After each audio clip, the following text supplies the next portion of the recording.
People used to say a lot of nasty things about me. Oh, look at that psycho. He's gonna get us all killed.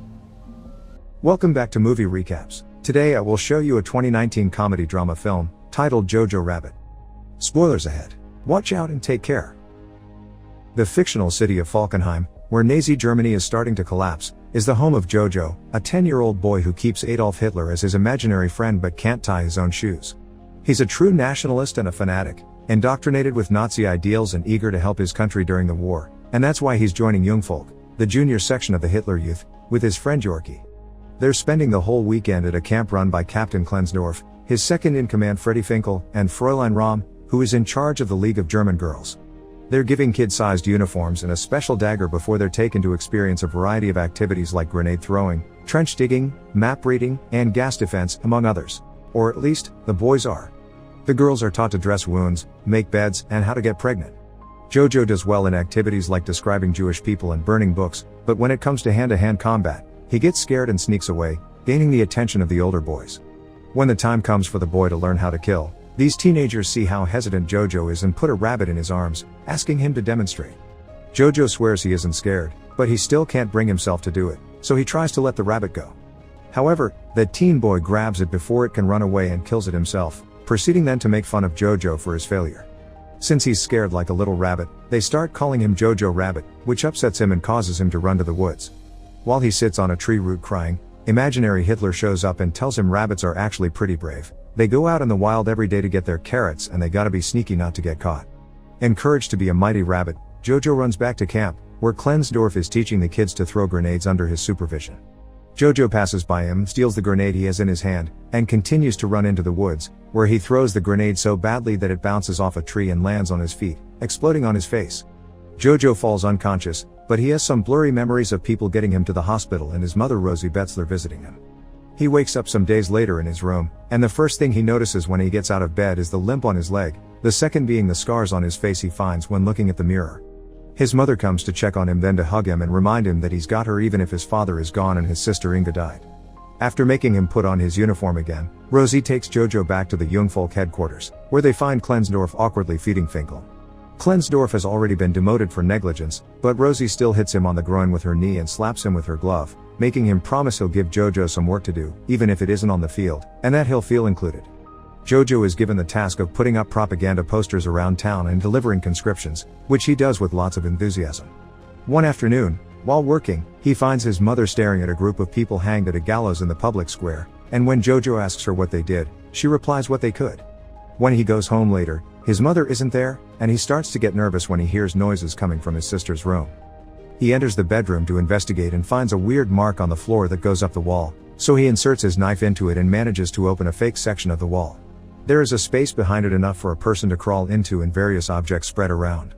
At the end of it, he's shocked to find a young girl, Elsa Kor, who follows him out of the room as he screams and runs around the house in fear. She catches him when he's about to reach the front door and pushes him against the wall, showing him she has his dagger and admitting she's Jewish, but she's there because Rosie had invited her to hide in her house. If Jojo tells anyone about her, Elsa promises she'll say he and Rosie helped her, which would get them killed as well. After she returns to her hiding spot with his knife, Jojo rushes to his room and discusses his options with imaginary Hitler. Reaching the conclusion he should negotiate, he grabs a kitchen knife and a pot to protect himself, then returns to his sister's room to tell Elsa she should find somewhere else to live. He gets scared again, however, when she surprises him from behind, takes the kitchen knife as well, and kicks him out of the room. Jojo discusses things with imaginary Hitler again, and they reach the conclusion he should make Elsa feel safe so she'll drop her guard. When Rosie comes back in the evening, Jojo tells her he's heard noises upstairs, but she tells him it must have been rats. After Rosie puts Jojo to bed, she goes to see Elsa to tell her to be more careful, because if something were to happen, she can't choose her over her own son. She also reminds Elsa that as long as there's at least one person alive out there, then they are losing. The next day, Jojo goes to the swimming pool, which should help him with his leg. He notices Klensdorf and Finkel are there too, sitting closely together and showing fear of Rosie. After his mom leaves, Jojo approaches them and asks Klensdorf what he should do if he found a Jewish person. The answer is to call the Gestapo, who will kill them and whoever helped them. Jojo also wonders how one can even identify a Jewish person, to which Klensdorf says he doesn't know either and someone should write a book about it. Once he gets home, Jojo tries to talk to Elsa again. After pointing out they're at a stalemate because neither of them can tell on the other if they don't want trouble, He tells her he'll allow her to stay in exchange for information about the Jewish people, so he can write an exposé book. Elsa accepts and explains they're people just like him, but since he won't believe her, she says they're money-loving demons that are allergic to food. Jojo quickly catches on her plan to get him to bring her food, and when he starts explaining the Aryan race is superior and the Jewish people are weak, Elsa grabs him, covers his mouth, and shakes him as she explains to him there's nothing weak about Jewish people before she goes back to her hiding spot. When Rosie comes back in the evening, she burns something in the fireplace before pouring some wine and playing music. She's very happy because the Allies have taken Italy and France will be next. Jojo begins arguing with her for being against her country, so Rosie cuts the conversation short and tells him to eat. She isn't eating though, claiming she isn't hungry, and Jojo quickly suspects she's saving the food for Elsa, so he decides to have the leftovers for himself. He thinks that if his father were here he would understand, and since he wants to see him so badly, Rosie puts on her husband's jacket and paints a beard on her face with ash to scold Jojo for talking like that to his mother. Using her husband's voice, she also asks him to take care of her because she's doing the best she can, then she turns up the music and makes Jojo dance with her.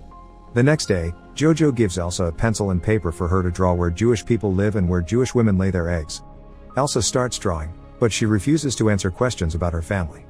However, she does tell Jojo about her fiancé Nathan, who is away fighting with the resistance.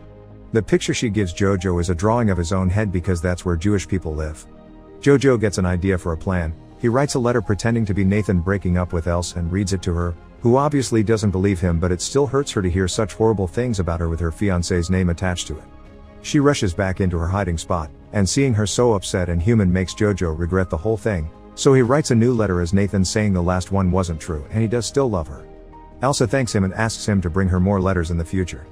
They play a game of who can name more famous and important people on their sides, and Elsa wins when she brings up Jesus. Sometime later, Jojo and Rosie go for a walk to the riverbank, and Rosie tells him how different this area used to be. There were people all the time there, dancing and enjoying romance, which Jojo looks down on. Rosie also thinks kids shouldn't be discussing politics, they should be playing and climbing trees, and everyone should be dancing as a sign of freedom. Jojo looks down on this as well and takes off on his bike, with Rosie following him closely. When they reach the road, they see a truck of soldiers return home, looking gloomy and defeated. Jojo goes back to his house in a bad mood as well, so Elsa tries to distract him by telling him ridiculous fantasy stories about her people. He starts warming up to her and enjoying her company, for which imaginary Hitler scolds later, telling him his German brain shouldn't be bossed around. After he goes to sleep, Rosie spends some time with Elsa, telling her she's glad to have her and see her become a woman since she couldn't do so with her daughter. The following day, Jojo goes to the Jungvolk headquarters, where he finds Klensdorf and Finkel talking to each other with their noses almost touching, a clear tension between them. Jojo tells them he's writing an exposé on Jewish people, but they laugh at him, not believing it's real. Klensdorf decides to share with him some designs he's made for his and Finkel's uniforms, which are very flamboyant. Then he gives Jojo a new task: he must collect scrap for the war effort. While walking the streets dressed as a robot, Jojo sees his mother handing out little anti-Nazi flyers, and he also meets with Yorkie, who has been accepted as a soldier. When Jojo tells him he's captured a Jewish person, Yorkie replies he saw one in the forest and doesn't understand what the big deal is about, which gives Jojo a lot to think about. He visits Elsa as soon as he returns home and gifts her some colored pencils he's found around, but he also reminds her it's illegal for a Nazi and a Jewish person to be friends. Elsa points out he isn't really a Nazi because he hasn't hurt her, he's just a lonely kid trying to find a place to fit in. They agree to disagree. After Elsa realizes how dirty she's become, Jojo allows her to leave the room and take a bath. She even borrows some of his sister's clothes. They're about to have dinner together when someone knocks on the door, and after she runs back to her hiding spot, Jojo opens the door to find a group of Gestapo officers led by Hermann Diertz, and right after them, Klensdorf and Finkel arrives as well, saying they had to bring some pamphlet to Jojo, which sounds like his excuse. The Gestapo immediately starts searching the house for any suspicious activity as Diertz asks Jojo why his mother is away all day and why his uniform is lacking his knife.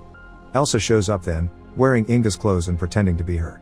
She tells them she was the one to grab the knife because her brother had been bothering her, so the Gestapo goes to search her room next.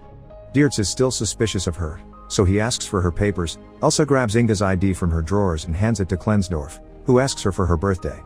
Elsa guesses correctly and Klensdorf lets her go, but Diertz cuts in when he sees Jojo's exposé book. The Gestapo starts going through it, laughing at all the demonic drawings of Jewish people, and while Klensdorf doesn't look too amused, Elsa feels rather upset and betrayed when they reach a section where Jojo has described all the ways Nathan should die. Happy not to have found anything wrong, the Gestapo leaves, and Klensdorf leaves as well after giving Elsa back the ID and Jojo his knife. Elsa discovers the date on the papers is different from what she said, which means Klensdorf has been helping them all along. Jojo points out nobody really knows Inga is dead, so Elsa could pretend to be her and live with them normally, but she still feels hurt by the book content, so she tells Jojo they can't be friends. Imaginary Hitler yells at Jojo for trying to befriend Elsa and thinking she's a good person and tells him to get his priorities straight. While he's out getting some food, Jojo finds Rosie hanged at a gallows in the public square. Devastated, he clings to her legs and cries his heart out, even trying to tie up her shoe to no avail. After staring at the body for hours, he goes home with his knife in hand, blaming Elsa for Rosie's death and ready to stab her for it. She stops his hand just in time and he only manages to scratch her. As he starts crying again, Elsa takes pity on him and comforts him. She explains she's always known Rosie as part of the resistance, although she doesn't know the details, and Jojo's father is fighting for the resistance as well, but Rosie told him the opposite not to upset him. She also confesses her parents were taken to a concentration camp, so the two of them only have each other. Jojo starts going to the streets to scavenge food from waste bins and notices how destroyed the city is becoming every day. He and Elsa begin a routine together, sharing meals and enjoying the fake letters from Nathan that Jojo writes. One afternoon, the city enters a chaotic state when the Allies initiate an offensive, taking advantage of Hitler having killed himself. Jojo comes across Yorkie, who is carrying some weaponry around because the army is so desperate for soldiers that they're sending the kids out. Jojo tells him the Jewish person he caught is kind of his girlfriend now and he's worried because it's illegal, but Yorkie points out he's met the Russians and the Japanese and they are worse than Jewish people. Rom finds them next and after sending Yorkie out with a gun, she gives Jojo a uniform jacket so he won't be shot by their own side by accident. A bomb explodes in the area then, and Jojo is left dizzy while he watches everyone fight, including kids and the elderly, and even Klensdorf and Finkel wearing their flamboyant designs. Jojo is too scared to fight, so he hides in an abandoned building until it's over. He comes out after things calm down and sees the Americans take off the Nazi flags to replace them with their own, celebrating their victory. Soviet soldiers are seizing every Nazi they see, including Diertz and the rest of the Gestapo, and seeing the jacket Jojo is wearing, they take him as well. He finds Klensdorf among the other prisoners, who tells him he's a good boy and that he should take care of his sister before taking off his jacket and spitting at him, calling him a Jew so that the soldiers let him go. Jojo can only watch as Klensdorf is taken away to be executed by a firing squad. On his way home, Jojo finds Yorkie, who says he'll go to see his mother for a cuddle. When he points out Jojo's girlfriend can be free now, Jojo gets crestfallen at the idea of Elsa leaving and rushes back to the house. He decides to lie to Elsa and tell her Germany won the war so she can't leave. But after going through his book and seeing drawings of his mother and a rabbit in a cage, he pretends to write another letter from Nathan and reads it to her, saying he has a plan to sneak her out of the city. Then, Elsa finally confesses that Nathan died last year of tuberculosis, but she's found the letters comforting. Jojo admits that he loves her romantically, but he knows she only loves him like a brother, which she agrees with, so he wants to help her escape anyway. Imaginary Hitler is disappointed in him for this and tries to convince him to change his mind, but Jojo finally stands up to him and kicks him out of the house through the window. Elsa is hesitant to go out, but Jojo encourages her until she manages to cross the door. At that moment, a car with the American flag drives by, so Elsa slaps Jojo for having lied to her. When wondering what to do next, they decide to dance to celebrate their freedom. Make sure to subscribe and turn on notifications so you can watch more videos like this. Thanks for watching.